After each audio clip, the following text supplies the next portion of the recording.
ഇറാനെ ന്യൂട്രലൈസ് ചെയ്യുക എന്ന് പറയുന്നത് അത്ര എളുപ്പത്തിൽ സാധ്യമാവുന്ന ഒരു കാര്യമാണ്. നമ്മൾ എത്രയോ കാലങ്ങളായിട്ട് ഇപ്പോൾ ഇറാന് മേലുള്ള ഉപരോധം അമേരിക്ക അടക്കമുള്ള രാജ്യങ്ങൾ ഏർപ്പെടുത്തിയിട്ട് കുറേ കാലമായി. ഇറാൻ്റെ ന്യൂക്ലിയർ വെപ്പൺ പ്രോഗ്രാം, അതിനെക്കുറിച്ചുള്ള ആശങ്കകൾ പങ്കുവച്ചത്, അതിന് ആ കേന്ദ്രം ആക്രമിക്കപ്പെട്ടത്, ദീർഘകാലത്തെ ഉപരോധം, ഇതൊക്കെ അതിജീവിച്ചിട്ടും ഇറാൻ വളരെ സ്ട്രോങ് ആയി ഇതിൻ്റെ കൂടെ നിൽക്കുകയാണ്. അപ്പോൾ ഇറാനെ ന്യൂട്രലൈസ് ചെയ്യുക എന്ന് പറയുന്നത് എത്രത്തോളം സാധ്യമായൊരു ലക്ഷ്യമാണ്. അതുപോലെ ഇപ്പോൾ റഷ്യ, ചൈന, ഇത്തരം രാജ്യങ്ങൾ എന്ത് നിലപാടായിരിക്കും ഈ ഒരു കോൺഫ്രണ്ടേഷനിൽ എടുക്കുക എന്നുള്ളത്, ഇതൊക്കെ ഒരു വലിയ ഗ്ലോബൽ കോൺഫ്ലിക്റ്റ് ആയിട്ട് ഡെവലപ്പ് ചെയ്യാനുള്ള സാധ്യതയില്ലേ? അതെ അതെ അതെ, തീർച്ചയായിട്ടും അതെ. കാരണം ഇറാൻ എന്ന് പറയുന്നത് അതിൻ്റെ തന്ത്രപരമായ സ്ഥാനമാണ് ഏറ്റവും പ്രധാനം. അപ്പം നമ്മൾ വളരെ ബിസി ട്രാഫിക്കുള്ള ഒരു ജംഗ്ഷൻ്റെ വളരെ പ്രധാനപ്പെട്ട ഒരു സ്ഥലത്ത് ഒരു കഴുത കയറി നല്ലെന്താ മതി, ട്രാഫിക് മുഴുവൻ ബ്ലോക്കാവും. നിൽക്കുന്നത് കഴുതയാണ് എന്നുള്ളതല്ല പ്രധാനം, അത് നിൽക്കുന്ന സ്ഥാനമാണ് പ്രധാനം. അപ്പോൾ ഇറാൻ്റെ സ്ട്രാറ്റജിക് ലൊക്കേഷൻ തന്നെ അതിന് വലിയ ലിവറേജ് നൽകുന്ന ഘടകമാണ്. ലോകത്തിലെ ഏറ്റവും പ്രധാനപ്പെട്ട ചരക്ക് നീക്കത്തിൻ്റെയും എണ്ണ വ്യാപാരത്തിൻ്റെയും കേന്ദ്രമാണ് പേർഷ്യൻ ഗൾഫ്. പേർഷ്യൻ ഗൾഫിൽ നിർണായകമായ സ്വാധീനം അവർക്കുണ്ട്. ചെങ്കടലിൽ ഹൂത്തികൾ ഉപയോഗിച്ചും അല്ലാതെയും തന്നെ ഇറാന് നിയന്ത്രിക്കാൻ സാധിക്കും. പിന്നെ ഇറാൻ വലിയൊരു രാജ്യമാണ്.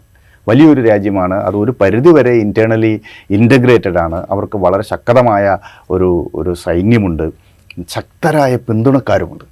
അവിടെയാണ് സൂപ്പർ പവർ ഇടപെടൽ വളരെ പ്രധാനമാകുന്നത്. അപ്പോൾ റഷ്യ വളരെ അടുത്ത ബന്ധം ഇറാനുമായിട്ടുണ്ട്. റഷ്യയുടെ രണ്ടാമത്തെ താല്പര്യത്തിൻ്റെ കേന്ദ്രം ഇറാനാണ്. അവർക്ക് ആദ്യം ആ മേഖലയിൽ അവരുടെ സഖ്യശക്തി സിറിയയാണ്. കാരണം സിറിയയിലെ ബാഷർ അൽ അസദിൻ്റെ റഷീമിനെ സംരക്ഷിക്കാൻ ഏതറ്റം വരെയും പോകാൻ റഷ്യ തയ്യാറാണ്. കഴിഞ്ഞ തവണ അവർ കാർപ്പറ്റ് ബോംബിംഗ് അടക്കം നടത്തി.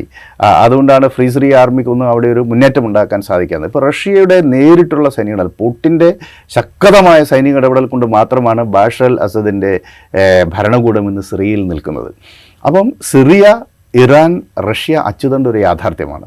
മാത്രവുമല്ല, ഇപ്പോൾ ഉക്രൈനിൽ തന്നെ പലപ്പോഴും റഷ്യ ഉപയോഗിക്കുന്ന ഡ്രോണുകൾ ഇറാൻ നിർമ്മിതമാണ്. അപ്പം അങ്ങനെയുള്ള ഒരു ബന്ധം അവിടെയുണ്ട്. അതൊരു ഭാഗത്ത്. മറുഭാഗത്ത് മൂന്നാമത്തെ പ്രധാനപ്പെട്ട ശക്തിയാണ് ചൈന. ചൈനയും ഇറാനുമായിട്ട് വളരെ അടുത്ത ബന്ധമുണ്ട്. ഇന്ത്യയും ഇറാനുമായിട്ടും വളരെ അടുത്ത ബന്ധമുണ്ട്.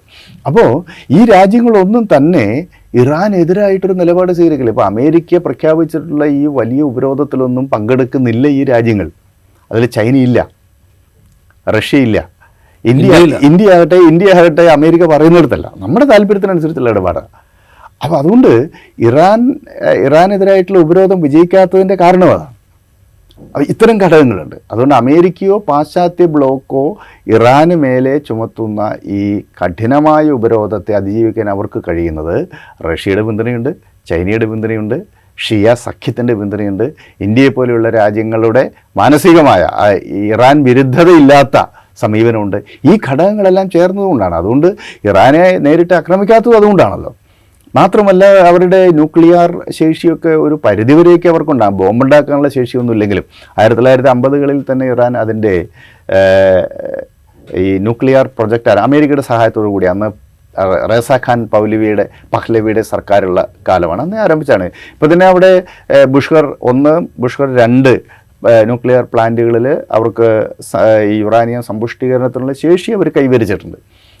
2015 ഏകപക്ഷീയമായി I-5 P5+1 കരാറിൽ നിന്ന് അമേരിക്ക അങ്ങ് പിൻവാങ്ങിയതോടുകൂടി അവർ വീണ്ടും ഈ യുറേനിയത്തിൻ്റെ സമ്പുഷ്ടീകരണം ആരംഭിച്ചിട്ടുമുണ്ട്. അപ്പോൾ അവർക്ക് ടെക്നോളജിയുമുണ്ട്, വളരെ ശക്തമായ ഒരു സൈന്യമുണ്ട്, എണ്ണ ധാരാളമുണ്ട്, സമ്പദ് വ്യവസ്ഥയുണ്ട്, തന്ത്രപരമായ സ്ഥാനത്താണ് അവർ നിൽക്കുന്നത്. ആ മേഖലയിൽ ഷിയ സഖ്യത്തിന് അവർ നേതൃത്വം നൽകുകയാണ്. ഈ ഇറാഖ്, സിറിയ, ഹിസ്ബുള്ളൊക്കെ ആയിട്ട് അവർക്ക് ആ മേഖലയിൽ വലിയ സാന്നിധ്യമാണ്. അപ്പോൾ അതുകൊണ്ട് ഇറാനെ ആ രൂപത്തിൽ സൈനികമായി ആക്രമിച്ച് നശിപ്പിക്കുക എന്നുള്ളത് സാധ്യമല്ല. അതേസമയം ഈ യുദ്ധരംഗത്തേക്ക് അമേരിക്ക നേരിട്ട് ഇടപെട്ട് കഴിഞ്ഞാൽ സ്ഥിതി മാറും. ഒരുപക്ഷെ ഇസ്രായേൽ ആഗ്രഹിക്കുന്നു അതായിരിക്കും. കാരണം ആ മേഖലയിൽ അമേരിക്കയ്ക്കാണെങ്കിൽ 7 സൈനിക താവളങ്ങൾ, വലിയ സൈനിക താവളങ്ങൾ തന്നെ അവിടെയുണ്ട്. അവരുടെ തന്നെ ഏറ്റവും വലിയ വ്യോമതാവളങ്ങളിൽ ഒന്നാണ് ഖത്തറിലുള്ളത്. വലിയ സൈനിക താവളമാണത്. അതുപോലെ പ്രിൻസ് സുലൈമാൻ എയർബേസ് സൗദി അറേബ്യയിൽ, ഒമാൻ ഒഴികെയുള്ള ഗൾഫ് രാജ്യങ്ങളെല്ലാം അവർക്ക് സൈനിക താവളങ്ങളുണ്ട്. ജോർദാൻ, ഇറാഖ് അതിർത്തിയിൽ ഇറാഖിൽ ഇപ്പോഴും ഒരു സൈനിക താവളമുണ്ട്. 2500ഓളം അമേരിക്കൻ സൈനികർ ഇപ്പോഴും അവർ ഇറാനിലുണ്ട്. ഇറാഖിലുണ്ട്. ജോർദാൻ ആവട്ടെ ഇസ്രായേലിൻ്റെ ആയിട്ട് സമാധാന ഉടമ്പടിയിൽ ഒപ്പുവെച്ച രാജ്യമാണ് 1994. ലെബനനാണെങ്കിൽ ഇസ്രായേലുമായിട്ട് കോൺഫ്ലിക്റ്റ് ഇല്ലാത്ത രാജ്യമാണ്. ഈജിപ്ത് അവരുമായിട്ട് സഖ്യത്തിലുള്ള രാജ്യമാണ്. അപ്പോൾ ഈ രാജ്യങ്ങളുടെയൊക്കെ ഒരു കൂട്ടായ്മ ഉണ്ടാക്കാനും അമേരിക്കയ്ക്ക് കഴിയും. അപ്പോൾ ഇത് വളരെ പ്രധാനപ്പെട്ട എബ്രഹാമിക് അക്കോർഡ് എന്നൊക്കെ പറഞ്ഞ് ഇസ്രായേൽ, സൗദി അറേബ്യ, അതുപോലെ UAE, ഈജിപ്ത് ഇവരൊക്കെ തമ്മിൽ ഒരു മാനസികമായ ഐക്യപ്പെടലൊക്കെ സംഭവിച്ചു കഴിഞ്ഞിട്ടുണ്ട്. അപ്പോൾ ഈ ഒരു സോഫ്റ്റ് പവർ ഒരു ഭാഗത്ത് ഉപയോഗിച്ചുകൊണ്ടും ഇസ്രായേൽ, അമേരിക്ക ഒരു സംയുക്ത ആക്രമണം ഇറാന് മേലെ നടത്തിക്കഴിഞ്ഞാൽ അത് സ്വാഭാവികമായിട്ടും ഇറാൻ്റെ തകർച്ചയിലേക്ക് നയിക്കുമെന്ന കാര്യത്തിൽ സംശയമില്ല. അത്തരമൊരു സാഹചര്യത്തെ ചെറുക്കാൻ റഷ്യയുടെ നേരിട്ടുള്ള സൈനിക ഇടപെടലിന് മാത്രമേ അതിനെ പ്രതിരോധിക്കാൻ സാധിക്കുകയുള്ളൂ.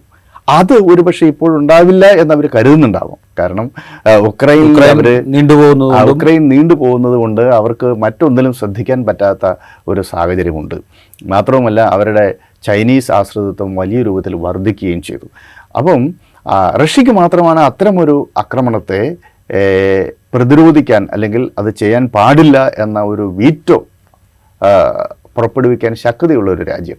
ഒരു പക്ഷേ ഇതൊക്കെ മുന്നിൽ കണ്ടുകൊണ്ടായിരിക്കാം അമേരിക്കയെ നേരിട്ട് ഈ യുദ്ധമുഖത്തേക്ക് കൊണ്ടുവരാനുള്ള ഒരു മാസ്റ്റർ പ്ലാനിൻ്റെ കൂടെ ഭാഗമായിട്ടായിരിക്കാം ഈ സിറിയയിലെ ആക്രമണം എന്നാണ് ഞാൻ കരുതുന്നത്. പക്ഷേ എന്തായാലും ഇന്നത്തെ നിലയ്ക്ക് ഒരു സിംബോളിക് ആക്രമണത്തോടു കൂടി ഇറാൻ്റെ ഭാഗത്തു നിന്ന് ആക്രമണം അവസാനിച്ചിരിക്കുന്നു. തുടർ ചലനങ്ങൾ ഇതിലുണ്ടാവാനുള്ള സാധ്യത കുറവാണ്. പക്ഷേ ഇതിൽ പോസിറ്റീവായി ഞാൻ കാണുന്ന ഒരു ഘടകം, ഇനി ഇസ്രായേലിന് ഒരു റഫ ഇൻവേഷൻ നടത്താൻ പറ്റും എന്ന് ഞാൻ കരുതുന്നില്ല.